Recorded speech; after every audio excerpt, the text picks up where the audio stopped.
The S&P 500 gained 25% in 2024. That's what every headline told you. That's what your brokerage statement showed. And that number is technically correct.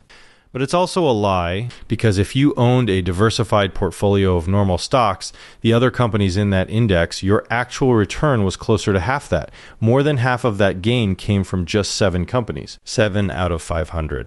What's up, guys? It's Tom here, and we need to talk about what I'm calling the Magnificent 7 illusion. Because while everyone's celebrating these amazing market returns, most investors are living in a completely different reality. They're looking at their portfolios wondering why they didn't get rich if the market was up so much. They're feeling left out of this incredible bull run. But the truth is, they weren't left out. They were experiencing the actual market, the real market, the one that exists beneath all the AI hype and concentration risk that nobody wants to talk about. If you've been following this channel, you know we've been ahead of the major moves. We called Bitcoin's crash before it dropped, while everyone else was screaming about $100,000 targets. We flagged the jobs overcount months before the Bureau of Labor Statistics admitted they were wrong. Nearly a full year of job creation that never actually happened. The defensive portfolio strategy has quietly beaten the S&P while taking significantly less risk. And right now, the recession model is sitting at 67 out of 100. That's up from last week. We're in what I call the pre-recession phase. The labor market is barely creating any jobs. We're at stall speed, which historically has been a precursor to outright job losses. Consumer confidence is falling despite all the market euphoria. Credit card delinquencies are spiking, and yet the market is still celebrating returns that most people never actually experienced.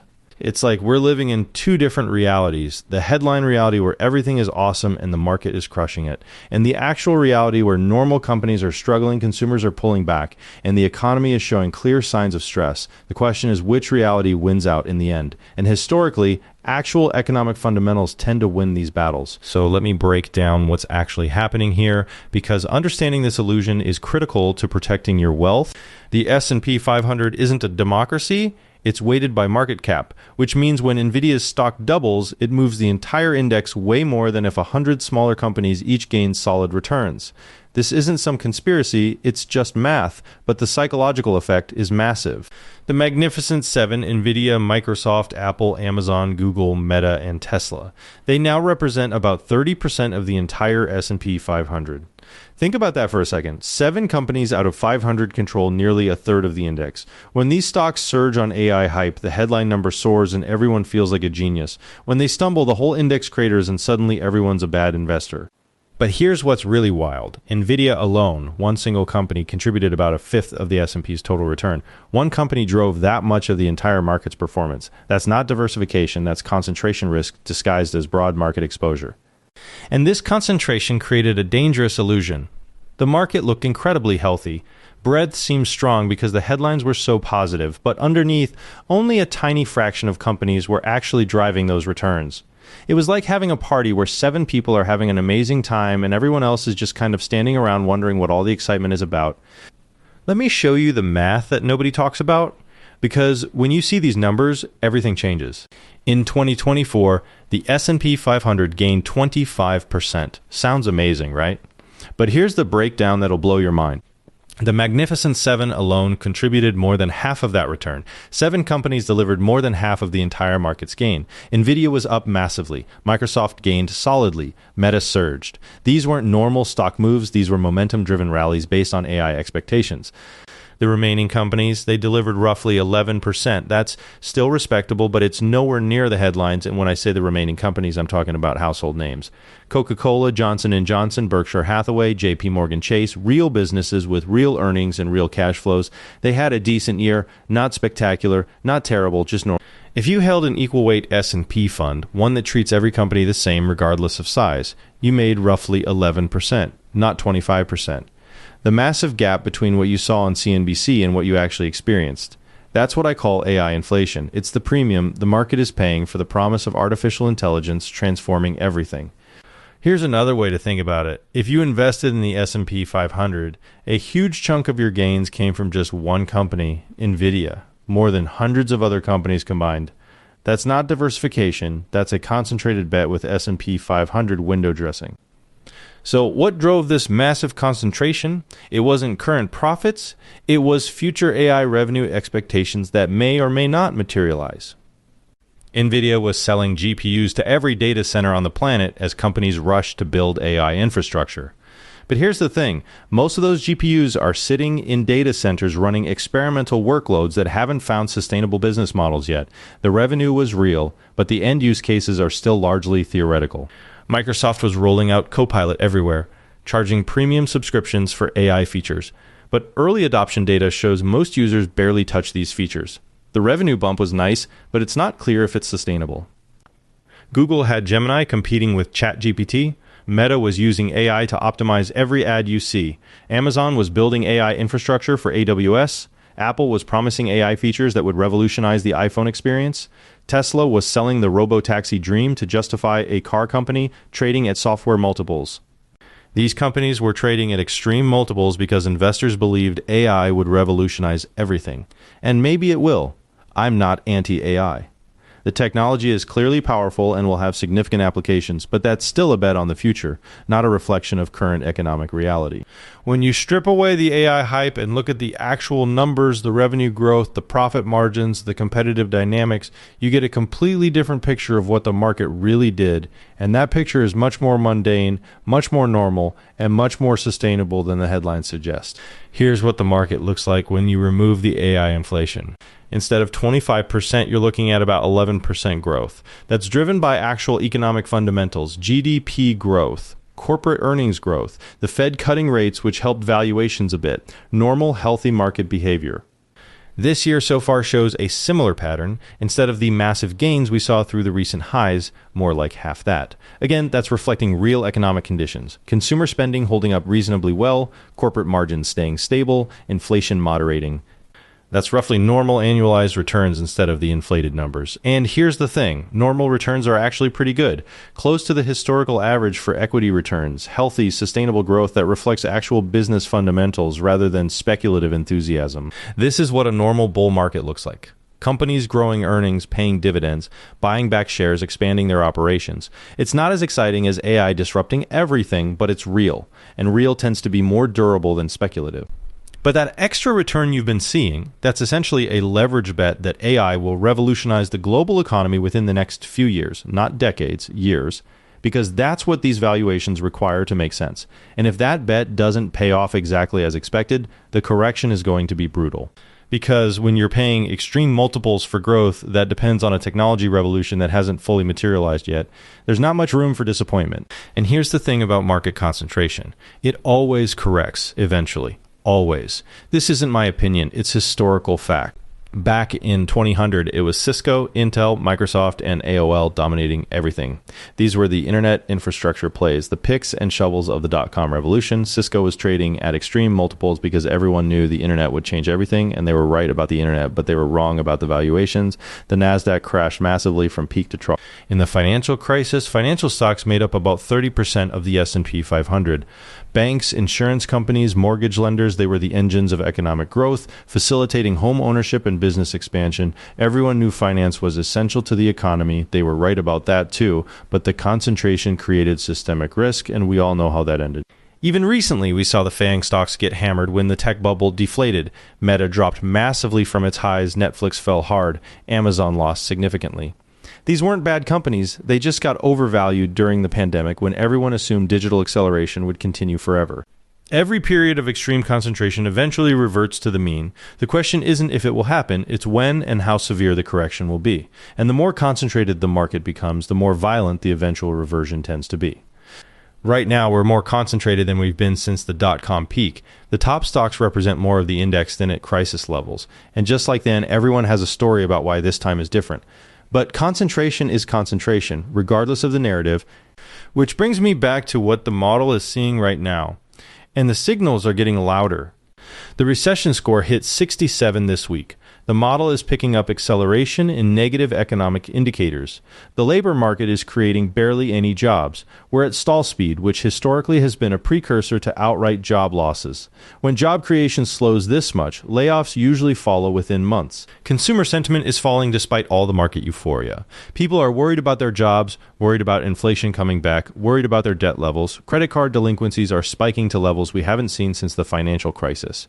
Retail spending is softening, auto sales are declining. tightening. These are real economy indicators that matter more than AI hype. Corporate earnings guidance is getting more cautious. Companies are talking about uncertain demand, pricing pressure, higher costs. Even some of the Magnificent Seven are starting to sound less optimistic about their growth trajectories, but the stock prices haven't adjusted to reflect this reality yet. Oil is creeping higher, which pressures both corporate margins and consumer spending. Market volatility is spiking. Credit spreads are widening slightly, which means bond investors are getting more cautious about default risk. But the S&P is still within striking distance of its all-time highs, propped up by these same companies that everyone assumes will keep growing forever. The disconnect between economic reality and market pricing is getting wider, not narrower. Both of those things can't be true. Either the economic data is wrong and we're about to see a miraculous acceleration in growth, or the market is mispricing risk. And historically, when you get this kind of disconnect, the market catches up to reality pretty quickly and pretty violently. So what does this mean for your actual portfolio? First, if you own an S&P 500 index fund, you need to understand that you're not diversified. You're making a concentrated bet on 7 technology companies and their ability to revolutionize the global economy. That allocation to any single sector would be considered recklessly concentrated in traditional portfolio construction, but that's exactly what passive investors hold today without even realizing it. If you're using target date funds, same problem. Your retirement fund has massive exposure to AI concentration risk. If you're dollar cost averaging into broad market index funds, you're systematically increasing your bet on these companies every month. Second, when headlines say the market is up 25%, but your balanced portfolio returned half that, you're not underperforming, you're not missing out. You're experiencing reality. The headline number is distorted by AI concentration. Your more diversified approach is actually protecting you from the downside when this concentration reverses. Third, this concentration creates massive fragility in the system. When a handful of stocks drive most of your returns, any stumble creates outsized damage. If NVIDIA misses earnings expectations, or if AI adoption slows, or if investors decide these valuations are too aggressive, the entire index suffers even if the other companies are doing fine. And here's what's really scary. Most investors don't even know this is happening. They think they own a diversified portfolio because it says S&P 500 on the statement. They have no idea that their retirement accounts are essentially making a leveraged bet on artificial intelligence. When the concentration unwinds, and it will unwind, the losses will be swift and severe because everyone will try to sell at the same time, and there won't be enough buyers to absorb the selling pressure. Looking ahead, there are really 3 ways this plays out. Best case scenario. AI delivers on its promises ahead of schedule. Revenue growth accelerates beyond expectations. Profit margins expand as AI reduces costs across industries.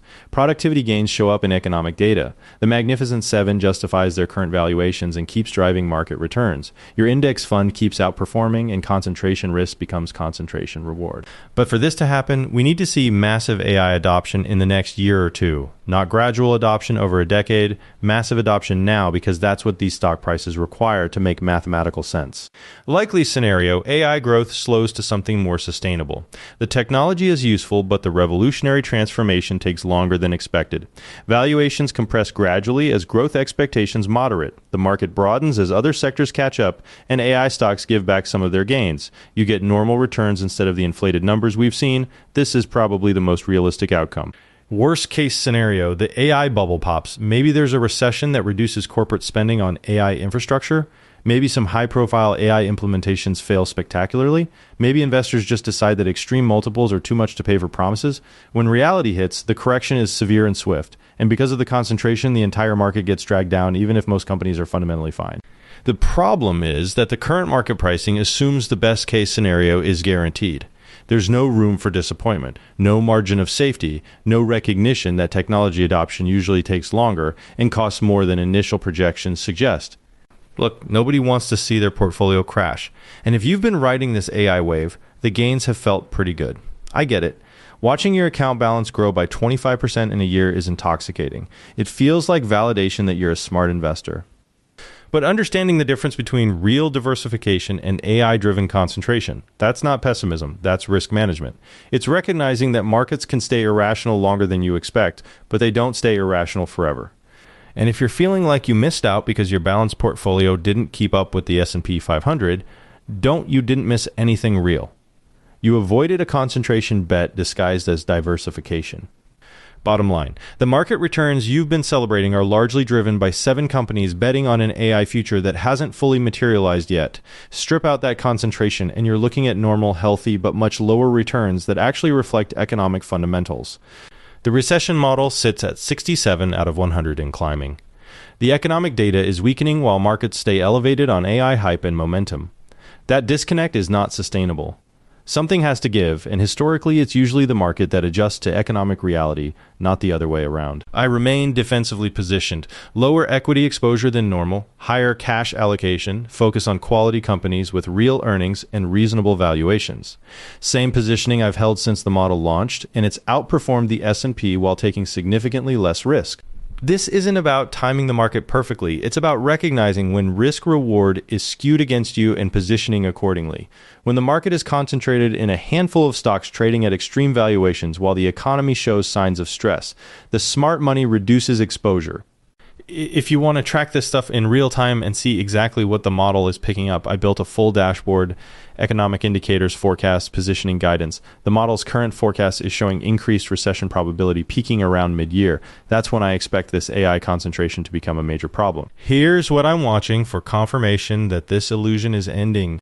First thing, if the Magnificent Seven underperforms the broader S&P 500 by more than 5% over the next 60 days, that's concentration reversing. It means the market is finally broadening for real, not just on the surface. It means investors are rotating out of AI hype and into actual value. Second thing, watch the model's consumer sentiment indicator. If it drops below the financial crisis level and we're getting dangerously close, that's when AI optimism meets economic reality head on, and that collision won't be pretty for overvalued growth stocks. If this breakdown gave you something the financial media didn't, if it helped you understand what's really driving your portfolio returns, hit that subscribe button, because this story is far from over.